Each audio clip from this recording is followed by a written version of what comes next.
Welcome into the Slate, DraftKings nightly program that airs from 5-ish to 6 p.m. Eastern Time. We talk all things DFS and Sportsbook on a Monday. We are talking NFL, reacting to Week 7. We get you ready for Week 8. And, of course, Monday Night Football to wrap Week 7 tonight with the Seahawks and the Saints. Brendan Glasheen with Geoff, Ulrich, and Matt Meisleman. They are both DraftKings contributors. Gents, good to see you again. A lot of lopsided games yesterday. We should just dive right into it. There is some news that developed this afternoon with Davante Adams, and that is relevant because the Packers and Cardinals play on Thursday night to begin Week 8. We will get to that. But Meisleman, we'll go to you first since one of your lineups did pretty well yesterday in the daily fantasy landscape. Those Rams ended up doing you well. Competitive ball game.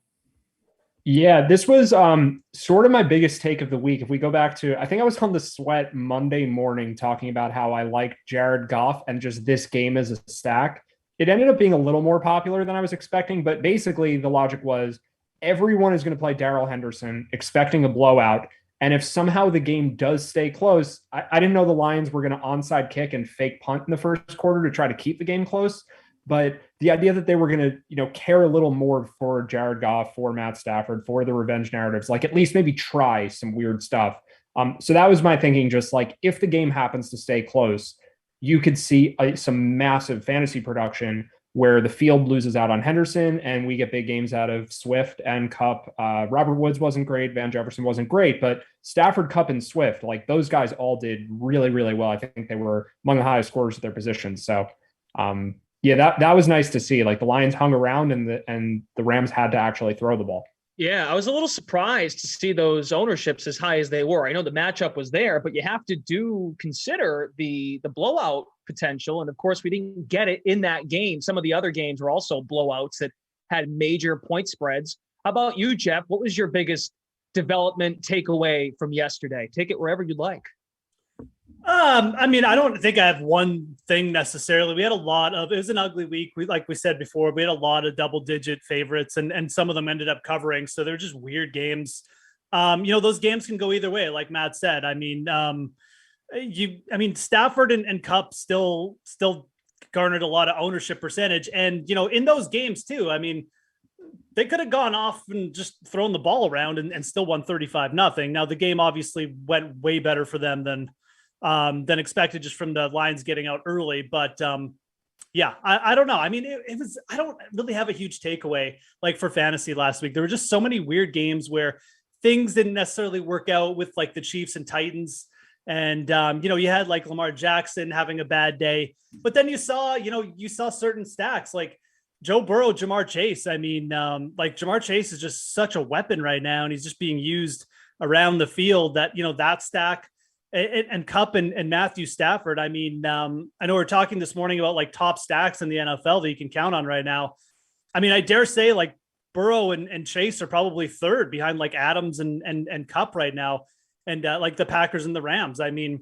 It's just, it's amazing that they've taken a rookie. They've used them all over the field. And I made the comparison of like Antonio Brown in his heyday, but that's how Jamar Chase is being used right now. And I don't know if Jamar Chase is going to end up with as good a career or what, but that's how he's being used, and he's playing pretty damn well. So I think that's kind of the biggest takeaway, is just maybe that Bengals game and the Burrow Chase thing for DFS.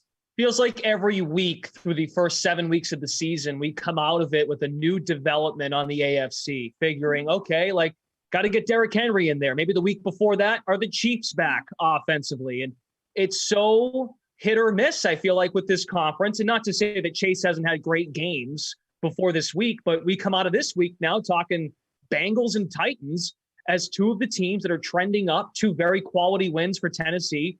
The Bengals feel for real, knocking off the Ravens, who just remain inconsistent, right? You look back to when the Ravens knock off the Chiefs, then they need a 66-yard field goal to beat the Lions. Then you think, okay, they blow out the Chargers.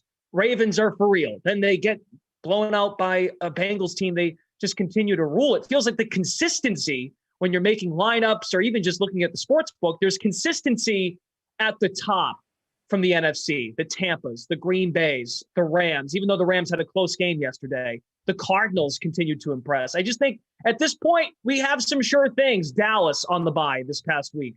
there are some sure things with the NFC and AFC. It just changes every week. Yeah, absolutely, man. I mean, obviously I've liked the Titans for a while now, since the start of the year. I think their skill players give them a chance to win, just much like Kansas City's skill players over the last couple of years have given them a chance to win. But you're right. The AFC is up and down. The NFC is much more consistent. And I think there's still value in taking the Titans in this conference because they're only at plus 800 in the outright betting odds. And you've got teams like Baltimore in front of them. And you mentioned it, like Baltimore's fine, but they're not a good team. Their win over Kansas City certainly doesn't look very good right now. It's not that big a deal when you get the Titans blowing them out. So yeah, I'm 100% agreement right now. Yeah, look, Geoff's been on this, and the odds haven't changed either, Geoff, with the Super Bowl, plus 1,800 for the Titans. That's still a very big number. That number was existent in August as well. So you're still getting some tremendous value in Tennessee, even if they do slip up in a week or two against the Colts, which there are some thoughts on that game, I would think, because Indy is trending up as well. Meisleman, how about you? How do you read the AFC? Another week we come out of it. Panic time in Kansas City. Are the Titans for real? Do you have a developing take on the state of the AFC? Yeah, I'm going way opposite direction. I feel like this might be more contentious of a show than we've had recently, just with my views on the Titans. Well, just one quick point on DFS before we get there. Like, I think this week illustrated just how little game script matters for running back success. Like, Darrell Henderson came in 40% owned and didn't do anything really. Like, he had 9 fantasy points. And then in a Titans game where they won 27-3, Derrick Henry had 70, 80, I think it was 80 rushing yards. He finished with 16 points. His one touchdown was a passing touchdown. Like, he still had a bad fantasy game despite literally the perfect game flow for him. I just think people read into these things too much, where it's like, you care about volume, yes, but like the degree to which the score affects the volume of the game, it's not always as predictable as you might expect. And then, of course, like, even if you get the extra work, the results have to be there too. I mean, AJ Brown still had by far the best game for the Titans yesterday, despite the fact that it was a blowout, just because he was so much more efficient with his work. So I think, like, the next time the Titans are really big favorites, Derrick Henry's ownership is going to be like 60% or something. And it's just, the game doesn't work that way. Sometimes you get a blowout where your defense scores the points, or just you got a big lead through your passing game, and then you just kind of sit on the ball in the second half and don't really score that much that way. So, like, if Henry can't have a big game beating the Chiefs by 24, maybe we need to reconsider this entire idea of going towards running backs just because they're supposed to win by a lot. Okay. Well, look, I feel like the last few handful of milli makers, Henry has not been involved, right? Like last week, it was Joe Mixon as a low-owned, nice player to roster in that 6K range. And here we are again with Swift at 6K, Damian Harris in the high 5,000s. I mean, it feels to me as if we haven't had Derrick Henry in a milli maker winner the last handful of weeks. So you might be onto something there. Yeah, his big game was it was on a showdown slate, so I guess that was just unfortunate for that result. But no, but you just mentioned Mixon and Swift. Like, the thing that those two guys have in common is they both caught long receiving touchdowns to get to their large results. I think, like, a lot of the times the biggest running back outcomes come from just one really long play, or a game like Damian Harris where you just get 2 touchdowns, because touchdowns really are the king of fantasy scoring. And if you don't get in the end zone, I mean, it's very hard for a running back to have a really big fantasy game if they're not a pass catcher and they don't score the touchdowns.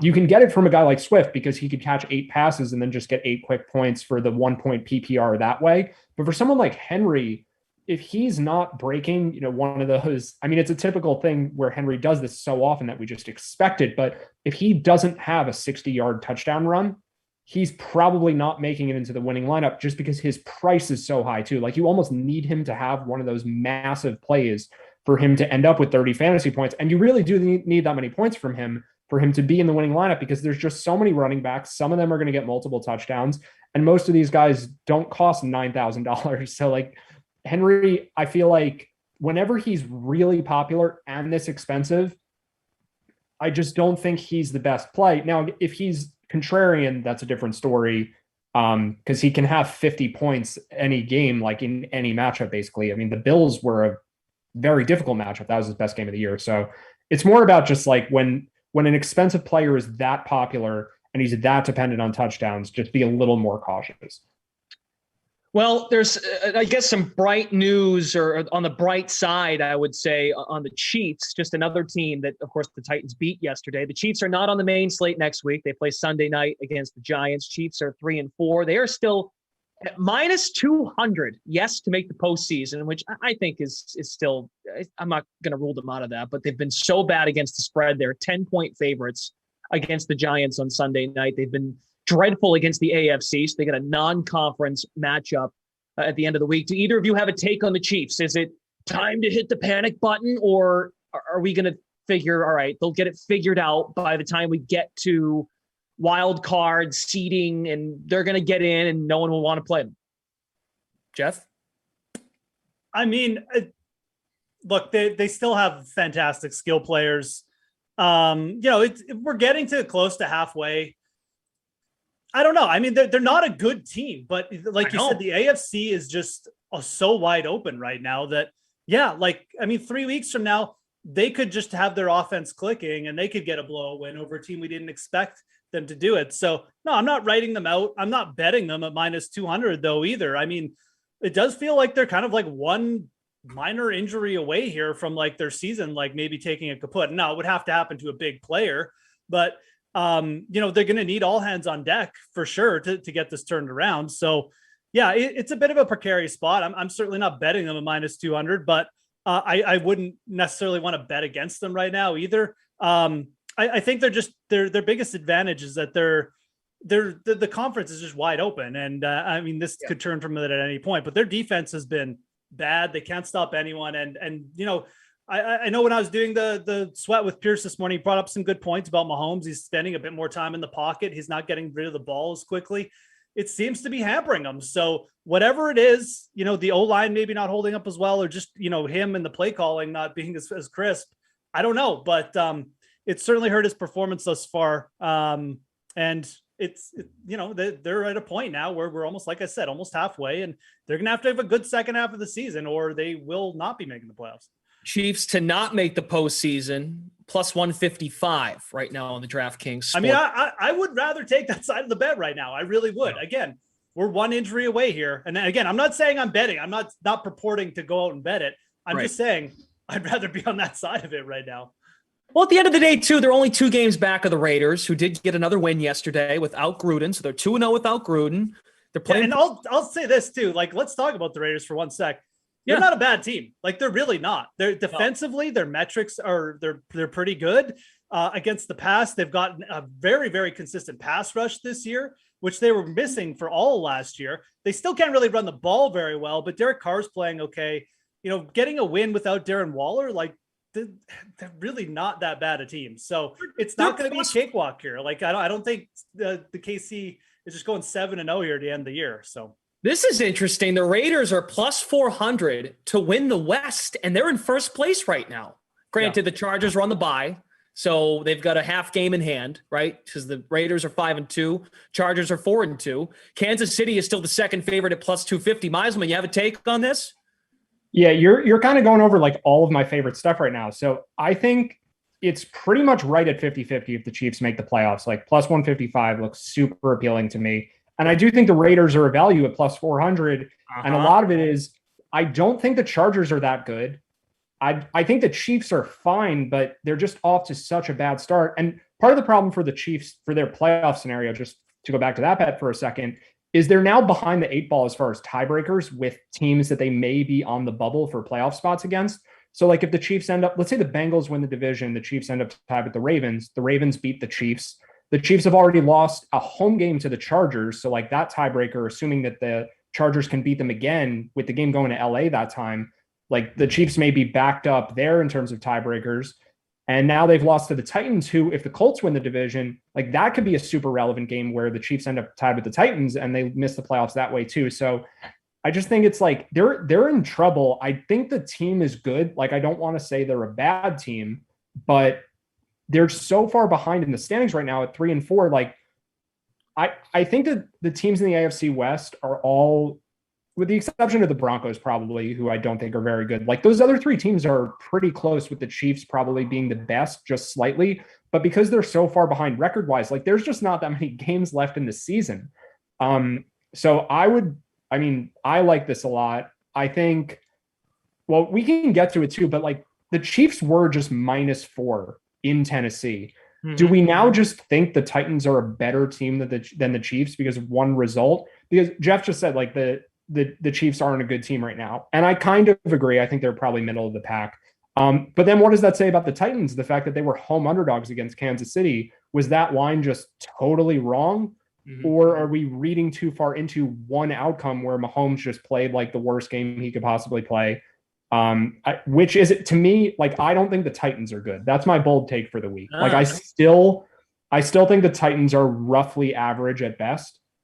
They're not a bad team. But are they better than the Colts? Let me defend the Titans quickly. Please, I don't necessarily. Jeff and I are both down on the Colts, and that's their next opponent. Right, and then we should, Geoff, go ahead, and then we should definitely talk about that game. I don't necessarily think the Titans are a great team, but I don't think that there's really that many great teams in the AFC. I still think the Bills we should probably give credit to, even though I know the Titans beat them. But to me, again, and Kansas City has won. I don't even think Kansas City is like been that complete a team. I think the one year they won the Super Bowl, their defense did take a step up, but they were never really, and we're seeing it this year. Kansas City isn't a complete team. That's what I say when they're not that good, is it's just like both, like there's certain phases of the ball where they just get destroyed. And Tennessee to some extent has that problem too, but they did have injury issues early in the year on defense. Bud Dupree's back. Again, they made the playoffs. They won their division last year with legitimately like a bottom 5 defense.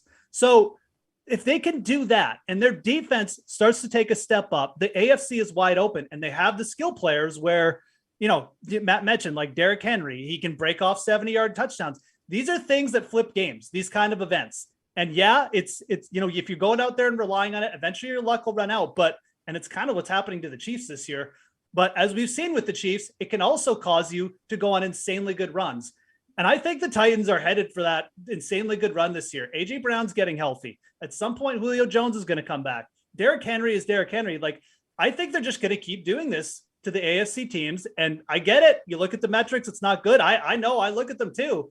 But I think when we get to the end of the AFC, the Titans are going to be there at the very least in the championship game, probably playing someone like Buffalo. So that's my take on the Titans. What do your metrics tell you, Meisleman? Meisleman, you're essentially saying you believe in Carson Wentz. Is that what you're trying to say? Because like that's kind of where you would be falling into now. It's a little of everything. So I'm with Geoff on a lot of that. And if we just say like, oh, look at the DVOA, the Titans are 23rd. I know that that's not a complete picture because, like, for instance, the game they lost to the Jets, they didn't have their starting receivers and they've had defensive injuries. But at the same time, I think they were a bit lucky last year to get to where they were. And I think the point about the Titans being high variance, really, that sums it up for me too, where yes, they can essentially beat any team because if they have a few massive plays, and I think they're as well equipped to have random massive plays against any team as, like, you saw it against the Bills. The Bills have a great defense. Henry breaks one tackle and then someone makes a mistake in the secondary and he's gone. There's a touchdown. Like, that can happen because just what Henry is in any scenario. But like, if you get them playing against a bad team and they don't have that luck happen, I think they can lose to any team also. So to me, they've lost to the Jets. So you're right. Right. And yes, they didn't have AJ Brown and Julio Jones, but they lost to the Jets. Like, the Jets have not been anyone else this year. Yes. So that is relevant. Bottom. That's what I think. They've already hit rock bottom. They lost to the freaking Jets and they've bounced back, beating Buffalo and Kansas City, the two favorites in the conference. But I think if we don't just look at the last 2 weeks and we look at the full picture of the Titans, I think, yes, it's true they've gotten healthier. And yes, they probably will improve throughout the season as they continue to get even more healthy than they are now. But I also think that the complete picture is something that illustrates a very volatile team that can kind of do anything against anyone. And overall, they may just be a middle of the pack team that at times is going to look really good and at times is going to look really bad. And I think the Colts are also a middle of the pack team that just has way lower variance. Like, the Colts are just going to look average all the time. That's basically how I see it. And so they're not exciting. They don't do anything great, but they don't do anything poorly either. They're just whatever. They're a totally lukewarm team. And the Titans are a much more exciting average team. So yes, I still think the Titans should win the division because they're just up already. Like they have enough of a lead where they deserve to be the favorites. But if you ask me which team is better, I think it's really, really close. And the Titans just are much more tantalizing. So like you mentioned before, the Titans conference odds at 18-1. Yep. Is that, yeah. Okay. So Super Bowl odds, but either plus way, like 800 to win the AFC. Gotcha. Okay. But either way, like those sorts of bets are much more appealing to me because they could get hot at the right time and they could beat anyone because I think they are a super high variance team. But like, I'm not even sure they win the division still. So like, it's kind of this weird thing where I think we talked about this last week with Titans Chiefs with Titans Bills, where it was like, yeah, the Bills are probably going to win, but like, who's going to be shocked if Derrick Henry just does the Derrick Henry thing and just, takes over the game? So like, I think the Colts win this week, but there isn't an outcome that really surprises me there just because I think the Titans can have such a wide range of things happen in their games. So the Colts are at plus 350 to win the division. And to Meisleman's point, if the Colts can even the series, because the Titans already beat them earlier in the year, 25-16. If the Colts can pull this off, Colts next 2 games, Jets at home, Jags at home. So that sets up pretty well if you like the Colts this week. Yeah. So I'm playing that look ahead game. I know we got to get to, I want to talk about the Cardinals, and this can transition into what we get Thursday night. The Cardinals, are we at a point now we have to believe in them as being the favorite in the NFC, or are we not there yet? Like, what else do we need to see? I know it was the Texans. They were down 5-0. Kyler still makes you cringe a little bit, like taking that sack in the end zone to lead to a safety. They're at plus 900 to win the Super Bowl. They're the 4th favorite to win it now. Are we going to get to a point this year where we feel like Arizona's the best team in the league? I mean, it could be this week, right? With Davante Adams out, and then they just get the token win over like not a full Green Bay team. So, but yeah, I do think so. I mean, it is funny you bring that up. I mean, I do think eventually that is what'll do the Cardinals in.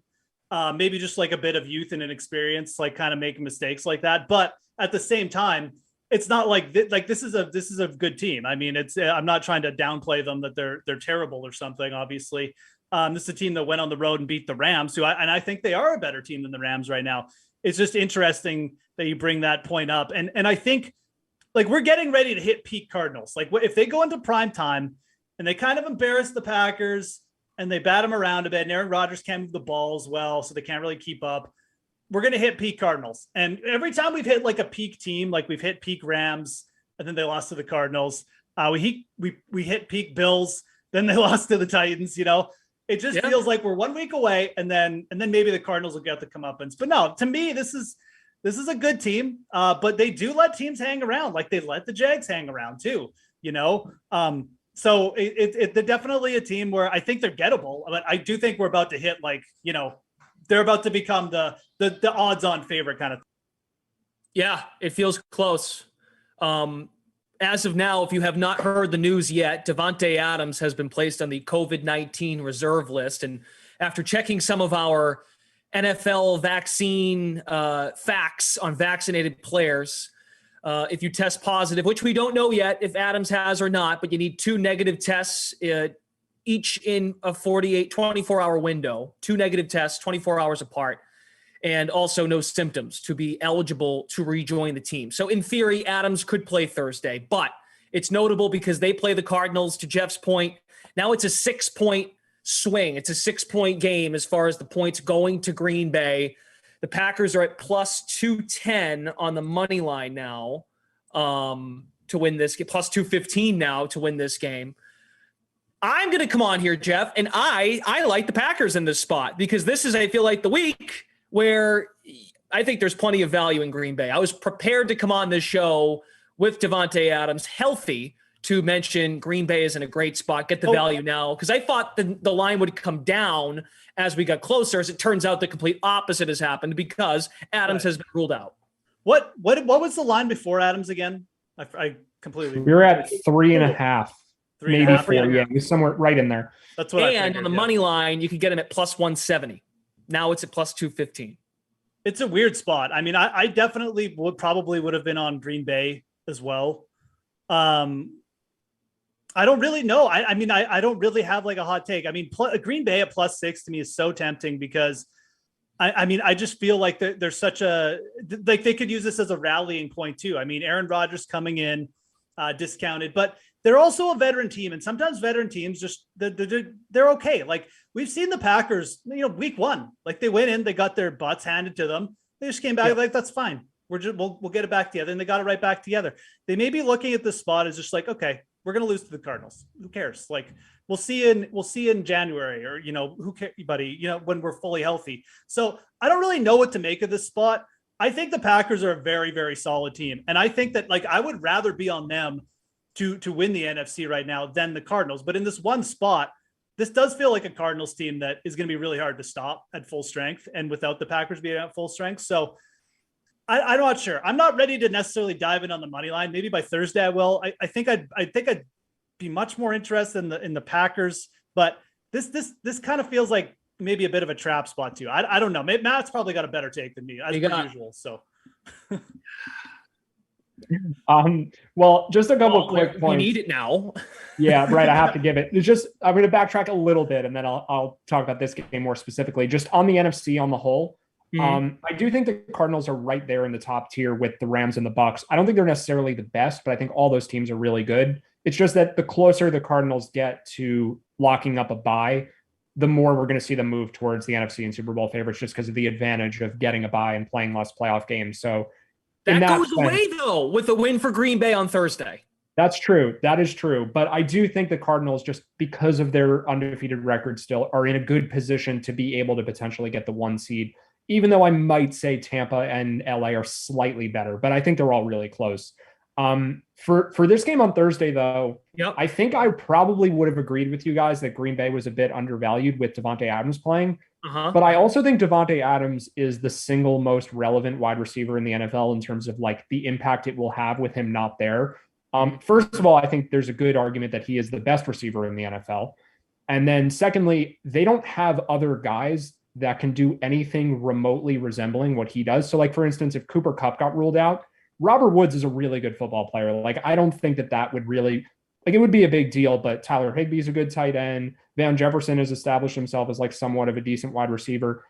I don't think Alan Lazard and Randall Cobb and Robert Tonyan are really all that good. I think Lazard benefits to a great extent because of the fact that Adams draws so much defensive attention that he's always open. But like, Adams is the guy in this offense. So basically what I'm saying is that 4 may have been too high of a number initially. And I think you guys were on the right track looking to that, but 2 points does not feel like enough to me for Davante Adams. Like, I think that maybe the fair line before this news was 2.5, let's say. And now we're just at a fair number at 6, where like the actual value that Davante Adams has is probably like 3.5 points. So I don't have much interest betting wise anymore in this game, because I think that like it's kind of balanced out now where without Adams, the line just should be around where it is. I feel like you're undervaluing Aaron Jones as a running back as far as. But he's a running back. He's like, I know, and you and I are on the same. You're right. Damn it, I fell right into that trap because I've been. I'll be consistent. I'm with you on that one, Meisleman. But at the same time, he's being used more as a receiver, though, Matt. So we can give him a little bit of credit, but I would think part of that is because Davante Adams is essentially always doubled, and I don't know that Aaron Jones is a great receiving back. I think he just tends to be a very high volume check down option, where like he's not breaking long plays and like getting guys to miss that often. I mean, a lot of it is just he's racking up a bunch of 5 and 10 yard plays where there just aren't guys focusing on him because Davante is just that good. I don't think Jones is a bad player. I think he's probably in the top half of running backs in the NFL. He's a pretty good receiver, but he's not good enough. Like this isn't, well, I don't know if I want to call Najee Harris like that good yet, but let's say, I mean, he's obviously not Alvin Kamara. He's not healthy Saquon Barkley. He's not in that level, I don't think, of receiving backs. I mean, he's serviceable, but I think part of it is just Davante is so good that it opens things up for everyone. We are once again in a spot, Geoff Ulrich, where if Aaron Rodgers can deliver here, he'll get credit for it. Well, but if he doesn't, if you're interested in Green Bay for futures, this is the one thing I'll say about this game, because I'm not sure if I'm going to bet this game individually, but if you're interested in Green Bay for futures, I would bet the Green Bay Packers before this game. I don't think their odds will drop much at all if they lose, because the bettors, the odds makers, they were without Davante Adams. We can't, it's not a big deal. And they're also the Packers. They're still going to be a popular team. But if they win this game, they're shooting right up, man. Like they might be up there with the Bucks by next week. So this is an interesting spot for futures movement. Like I said, I like the Packers long term. I think they get Jaire Alexander back. They get Devontae Adams back. I don't know if they're getting Zadarius Smith back this year. He looks like he's having back surgery, but you never know. And they could also add someone. So I like the Packers long term. And if you like the Packers long term, this might be the spot to do it because you could get a real odds cut if they win this game. So they're at plus 1,200 right now to win the Super Bowl with a victory. At the point I was trying to make to you, Meisleman, you'd have the tiebreaker with Arizona. So then Green Bay hops ahead of them. They'd have the 1 seed. And that makes your chances all that much better. We found out that bye was very important to the Packers to get home field, but as we found out, didn't matter being at Lambeau in the NFC title game. But we'll see. Maybe this year. I do think the Packers are right up there in terms of best offenses. They just don't have the defense of some of these other teams. And we saw it this week in Washington or home against Washington, where they won 24-10, but like that game easily could have wound up tied in the fourth. Where Washington should have like 20 more points. Yeah, I mean, the play where Heineke dove into the end zone and his knee comes down while he's diving, and the fact that that's not a touchdown is just so wild as far as like the way the rules work. And then I think there were 3 goal line stands there. One of them was because of the sliding rule, and then one was a fumble. Maybe they stopped him on 4th down once, but like Washington was basically driving down the field the entire game. The Packers overall this year, their defense has been, I think, pretty far below average. So that's what sets them apart. Like I love Aaron Rodgers as much as anyone. I think he's right up there with the best of the other quarterbacks, but the Packers don't have the defense that Arizona has, or the Rams, or Tampa's been a little more inconsistent, but like they're not at that class. By the way, MVP conversation as well. Kyler loses this game. I think he takes a little step back. If Aaron Rodgers wins this game without Devontae Adams, I know Aaron is the reigning winner and it's a popularity contest, but maybe at plus 1,400, you get that now because Aaron could skyrocket if indeed the Packers win on Thursday night. It's not official yet, but we figure it's without Devontae Adams. Let's look ahead to tonight because we have about 20 minutes left and we should give people some thoughts. There are some questions in the chat and folks are asking about contrarian captains plays, who you have to get in there, a must-have play tonight for this slate. So we can certainly start with the showdown. There is a $1.5 million Monday night showdown. First place wins $500,000. Geoff, I heard you earlier this morning. Again, it's the Saints and the Seahawks. Saints are coming off the bye. Seattle did cover, but lost on Sunday night in Pittsburgh. Geno Smith. Actually, no, the game was in Seattle. Actually, no, it was in Pittsburgh. Pardon me. Alvin Kamara, right? He's got to be your captain for tonight. That makes the most sense. Well, I mean, I mean, when you're looking at this game, just in terms of like straight up, you're not considering DFS, like big fields and ownership percentages or trying to get leverage or whatever. Yeah, Alvin Kamara is the best play. I mean, there's no Taysom Hill in this game to take silly red zone touches away. Michael Thomas still isn't back. Deontay Harris is out. Like, they don't have anyone to throw the ball to. So not only is Kamara going to dominate the red zone touches, but he's probably going to get used more as a receiver too. He may not come off the field much, and he's already been playing over 80% of the snaps. Then you throw in the Seattle Seahawks, who are really not a good team, and don't defend anything well. Yeah, this is a spot where you just take the over on like everything to do with Alvin Kamara.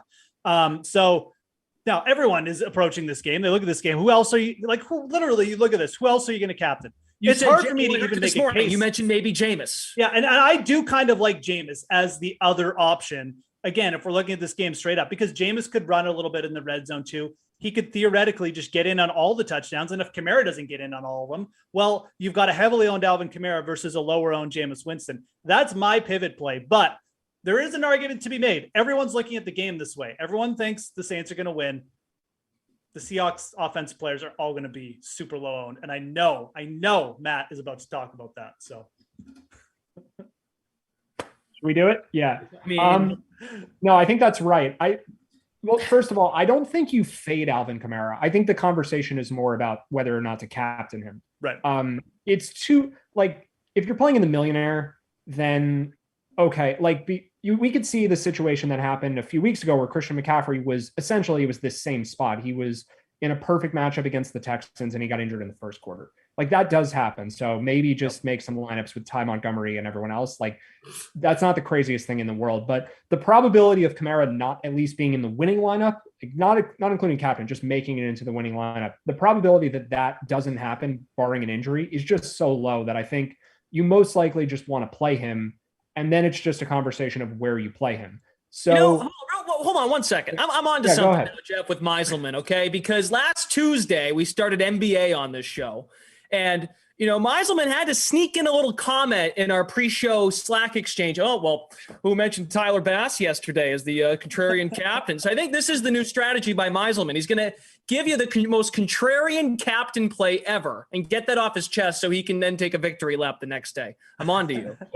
Well, okay, to be clear, the victory lap on Tyler Bass was more that I was predicting what the field would do with him, not that he would do well. I actually didn't play him because I was picking him to be sneaky popular. And then he did. I'm not going to take credit for him having 3 field goals. I actually was rooting for that not to happen. So I just want to put that out there that I wasn't as right as maybe it seemed. I was actually pretty wrong about that. All right. But to get, so if there's a Tyler Bass for this slate, it's probably Kenny Stills, who just like you're gonna need the savings.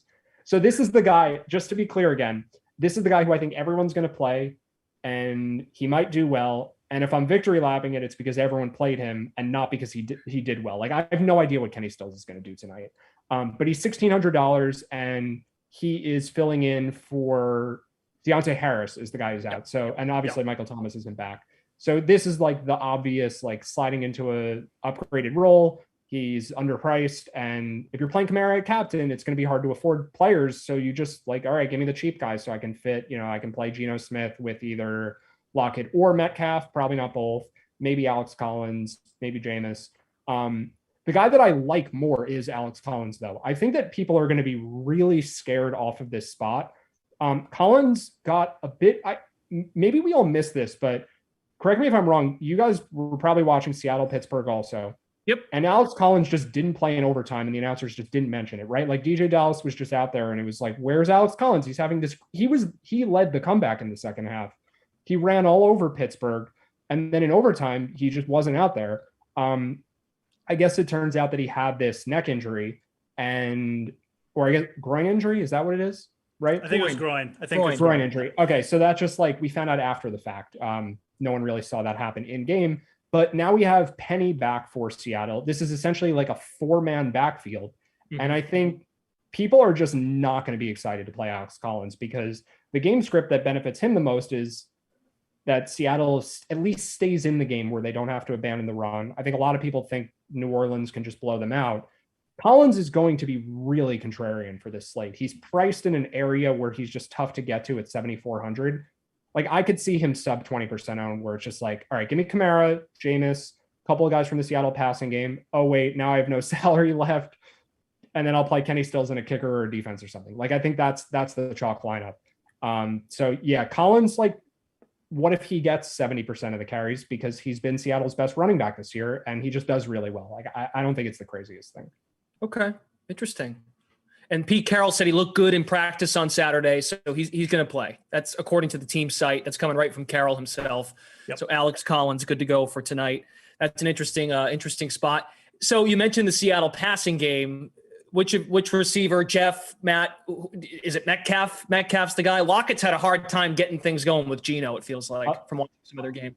I'll just give a quick answer and then let Geoff mostly handle this one. I think you play one or the other, but I don't really have a take on which it is. Just the lineup I like will probably just have one of those two guys. Yeah, okay.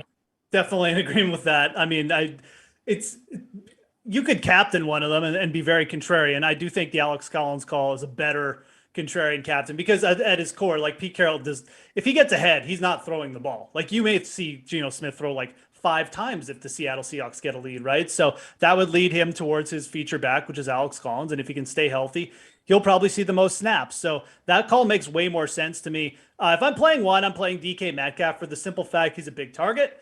He can be used on more simple screen passes. We don't have to rely on Geno Smith, like these accuracy timing routes. Tyler Lockett and Russell Wilson, if you look at the passer rating with Wilson and Lockett, it's just like they have like a mind meld.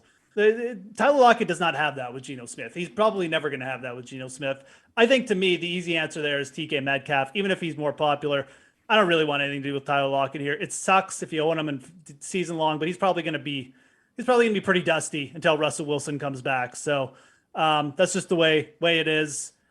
This, and real quick, just to clarify, this is Geno's second start, right? Yes. Yeah. Second start, third appearance. Okay.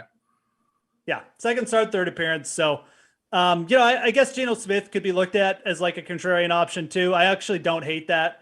I think I'd still rather play down for Alex Collins if you were going there, but he can run the ball a bit too. Again, he hits a couple random targets. You get Geno Smith in your captain. I could see it. But this Seattle offense probably going to look pretty plain. And if they do get out in front, and again, that's like the contrarian game script.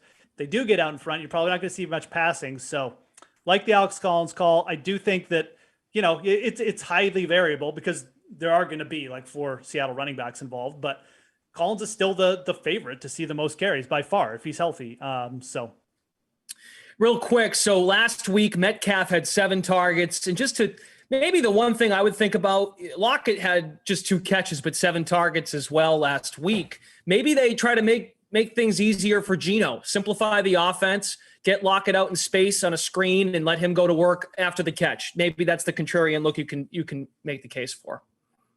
You could, but that's kind of what they do with Metcalf. Like, yeah. Sorry, go ahead, Matt. No, Jeff, I think you're right about in the red zone. Metcalf has improved or been hurt less by the fact that Geno is playing, right? Because, I think with a less precise quarterback, the more pure athlete is just going to be able to stay involved more, where Lockett needs like a quarterback who's actually good to a larger extent. Yeah.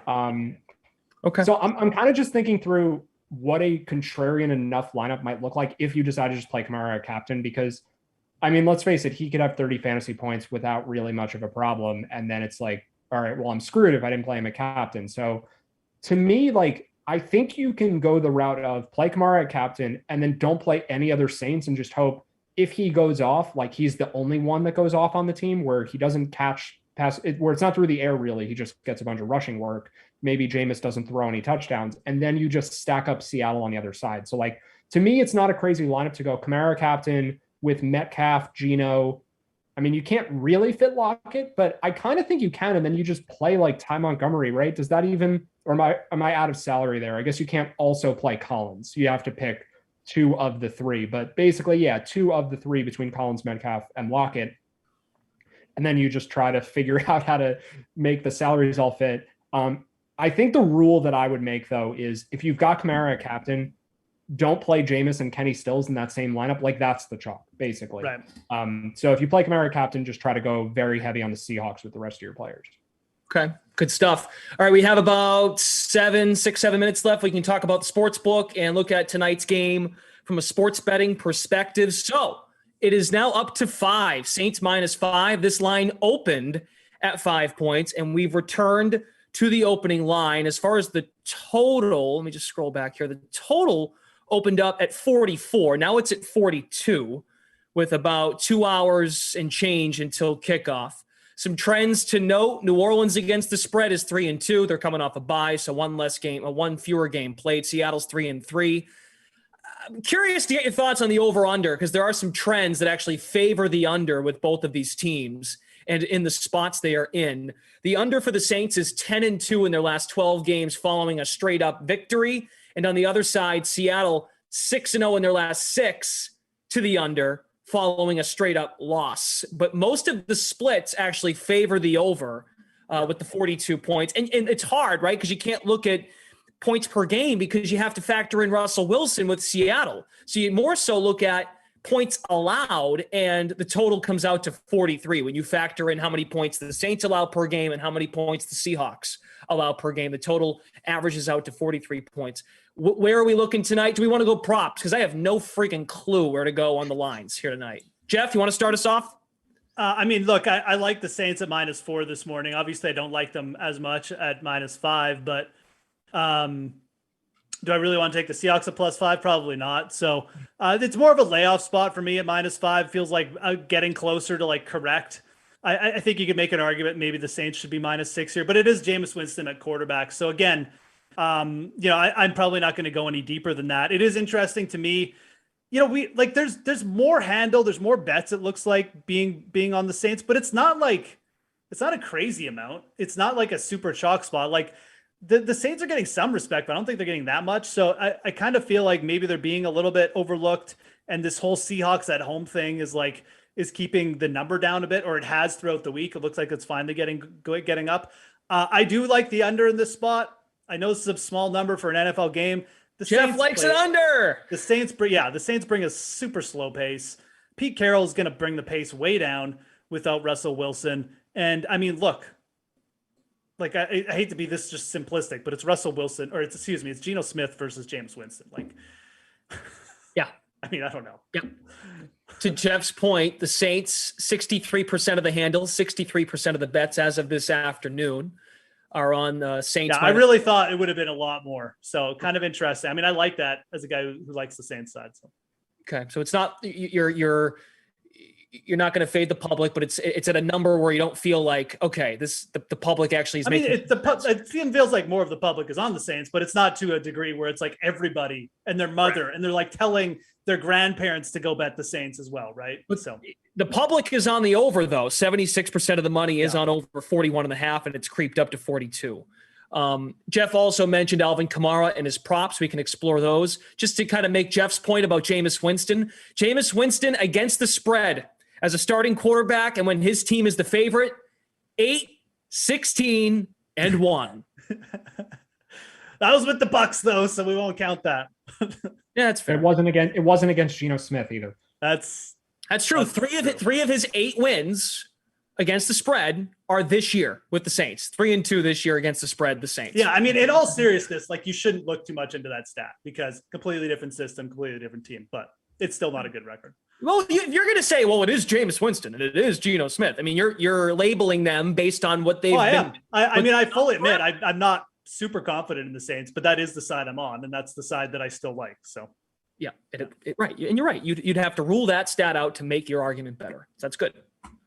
Meisleman, you have a take on sportsbook side tonight? You are a sportsbook content specialist at DraftKings. That is right. So I feel like I have to have a take now with that title. If you don't, we'll end the show early. I feel like it's kind of it's kind of the take I give as a cop out a little bit, although I don't mean it to be, but I do think this is another game where we have a lot of potential variance with just how it's going to play out. And it's one of my favorite things to talk about in DFS. We have uncertainty with the weather. And we saw that last night where the weather significantly impacted the Colts-Niners game, where like the game got off to a crazy start and then the rain started up and no one could pass. And then rain kind of subsided, but the field was wet. So we had a bunch of turnovers.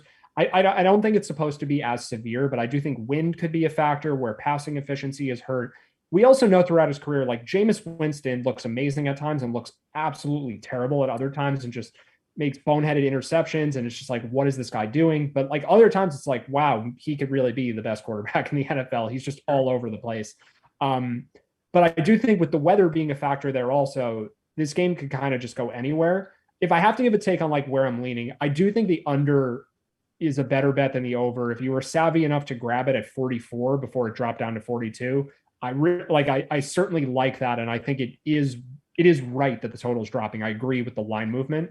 But I'm a little hesitant to bet anything here because if Jameis just is bad tonight, like who's really going to be shocked by that? And at the same time, if the Saints go out and win by 3 touchdowns, it's like, okay, the Saints are a much better team. Seattle's terrible and they have Geno Smith. Like, I don't think I'll be surprised by that either. So I don't really have a hot take, but I think it's more likely than not we see the under hit.